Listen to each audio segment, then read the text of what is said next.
Bayangkan jika Indonesia bisa menghasilkan ratusan triliun rupiah hanya dari kapal-kapal yang lewat di depan rumahnya sendiri. Setiap hari, lebih dari 80.000 kapal melintasi Selat Malaka, membawa minyak, gas, makanan, elektronik, hingga barang dagangan dunia. Nilainya bukan miliaran, melainkan ribuan triliun rupiah. Namun anehnya, jalur vital itu tetap gratis dilalui siapa saja. Tidak ada gerbang tol, tidak ada pungutan besar. Dan justru negara kecil seperti Singapura yang paling banyak menikmati keuntungan ekonomi dari lalu lintas tersebut. Ketika Iran mulai memikirkan pungutan di Selat Hormuz, publik Indonesia langsung bertanya, kenapa kita tidak melakukan hal yang sama di Selat Malaka? Pertanyaan itu memicu perdebatan panas. Sebagian menganggap Indonesia terlalu pasif menjaga jalur strategis dunia tanpa imbalan setimpal. Di sisi lain, Singapura dan negara barat langsung menunjukkan kegelisahan. Karena jika aturan permainan berubah, keseimbangan ekonomi dan geopolitik Asia bisa ikut terguncang. Bagi Singapura, Selat Malaka bukan sekadar jalur laut biasa, melainkan urat nadi yang menopang seluruh ekonominya. Negara kecil dengan wilayah hanya sekitar 728 km persegi itu berhasil menjelma menjadi pusat pelabuhan dan logistik terbesar dunia karena posisinya tepat di ujung Selat Malaka.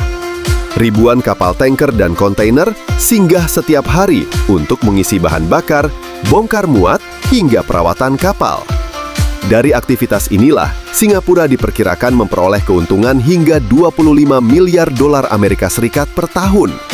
Karena itu, ketika muncul wacana pungutan kapal, Singapura langsung bersikap tegas menolak. Menteri Luar Negeri Vivian Balakrishnan bahkan menegaskan bahwa kebebasan navigasi harus tetap dijaga dan tidak boleh ada upaya membatasi kapal internasional. Singapura khawatir pungutan akan membuat perusahaan pelayaran mencari jalur alternatif dan mengurangi aktivitas di pelabuhannya. Bagi mereka, perubahan kecil di Selat Malaka bisa menjadi ancaman besar bagi stabilitas ekonomi nasional dan posisi strategisnya di kawasan Asia Tenggara. Di balik penolakan itu, muncul pertanyaan yang semakin sering dibahas di Indonesia.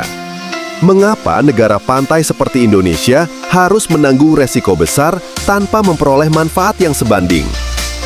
Selat Malaka memang menjadi salah satu choke point terpenting dunia. Sekitar 1/4 perdagangan global dan sebagian besar distribusi minyak Asia melewati jalur sempit ini. Namun, Indonesia harus mengeluarkan biaya besar untuk patroli keamanan, penanganan pencemaran, hingga pengawasan pembajakan dan penyelundupan.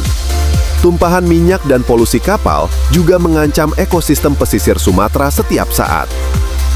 Wacana pungutan mulai ramai setelah Menteri Keuangan Purbaya Yudisadewa menyinggung kemungkinan pembagian pendapatan bersama Indonesia, Malaysia, dan Singapura. Meski kemudian diklarifikasi bukan kebijakan resmi, ide tersebut membuka diskusi baru tentang keadilan maritim.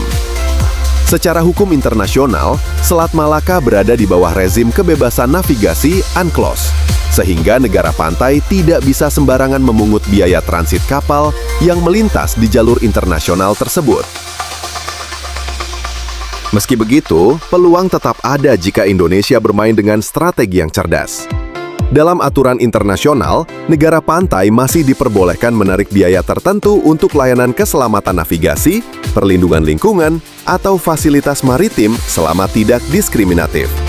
Artinya, Indonesia sebenarnya bisa membangun mekanisme kerjasama baru bersama Malaysia dan Singapura tanpa harus melanggar hukum laut internasional. Inilah yang kemungkinan akan menjadi arah masa depan Selat Malaka.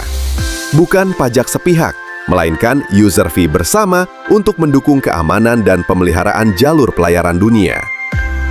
Persaingan Amerika Serikat dan China di Indo-Pasifik membuat nilai strategi Selat Malaka terus meningkat dari tahun ke tahun. Indonesia kini berada di persimpangan penting, tetap menjadi penjaga pasif jalur perdagangan dunia atau mulai mengubah posisi geografisnya menjadi kekuatan ekonomi dan diplomasi yang nyata. Karena pada akhirnya, negara maritim besar bukan ditentukan oleh luas lautnya, melainkan oleh kecerdasannya memanfaatkan posisi strategis yang dimiliki.